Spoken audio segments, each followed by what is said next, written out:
വാഹനമിടിച്ച് വയോധികൻ മരിച്ച സംഭവത്തിൽ ഇപ്പോൾ പാറശാല SHOയ്ക്ക് സസ്പെൻഷൻ. റൂറൽ എസ്പിയുടെ റിപ്പോർട്ട് അടക്കമുള്ള കാര്യങ്ങൾ ഗൗരവമായി പരിഗണിച്ചുകൊണ്ടാണ് ഇപ്പോൾ ഇങ്ങനെ ഒരു നടപടിയിലേക്ക് എത്തിയിട്ടുള്ളത്. ഈ സംഭവം ഉണ്ടായ ശേഷം ഇതുമായി ബന്ധപ്പെട്ട് ഇത് വാർത്തയാകുന്നതുവരെ പോലീസിന്റെ ഭാഗത്ത് നിന്ന് നടപടികൾ ഉണ്ടായിരുന്നില്ല. അതിന് പിന്നാലെയാണ് ഈ വിഷയത്തിൽ കടുത്ത നടപടിയിലേക്ക് കടക്കാൻ പോലീസ് തീരുമാനിച്ചത്. ഇതിന്റെ ചില ദൃശ്യങ്ങൾ ഉൾപ്പെടെയുള്ള കാര്യങ്ങൾ അത് പുറത്തു വരികയും ചെയ്തിരുന്നു. കിളിമാനൂരിൽ വെച്ചിട്ടാണ് കാൽനട യാത്രക്കാരൻ മരിച്ച സംഭവത്തിൽ ഈ വാഹനം ഓടിച്ചിരുന്ന, അതായത് നിർത്താതെ പോയ വാഹനം ഓടിച്ചിരുന്നത് പാറശാല SHO P അനിൽകുമാർ ആണ് എന്നുള്ള കാര്യം തിരിച്ചറിഞ്ഞത്.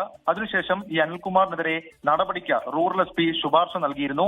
CCTV ദൃശ്യങ്ങൾ പരിശോധിച്ച് നടത്തിയ അന്വേഷണത്തിലാണ് വാഹനം അനിൽകുമാറിന്റേതാണെന്ന് കണ്ടത്തിയത്. അനിൽകുമാർ തന്നെയാണ് വാഹനം ഓടിച്ചതെന്നാണ് അദ്ദേഹവും പിന്നീട് മാധ്യമങ്ങൾ ബന്ധപ്പെട്ടപ്പോൾ പറഞ്ഞത്. ഇതിന് പിന്നാലെയാണ് ഈ വിഷയത്തിൽ ഇയാളെ സസ്പെൻഡ് ചെയ്ത് പാറശാല SHOയെ സസ്പെൻഡ് ചെയ്യാനുള്ള തീരുമാനത്തിലേക്ക് കാര്യങ്ങൾ പോയിട്ടുള്ളത്. ഇതിൽ അന്ന് മരിച്ചത് കിളിമാനൂർ ചിത്രടികം സ്വദേശിയായിട്ടുള്ള രാജൻ, 59 വയസ്സുള്ള രാജനായിരുന്നു.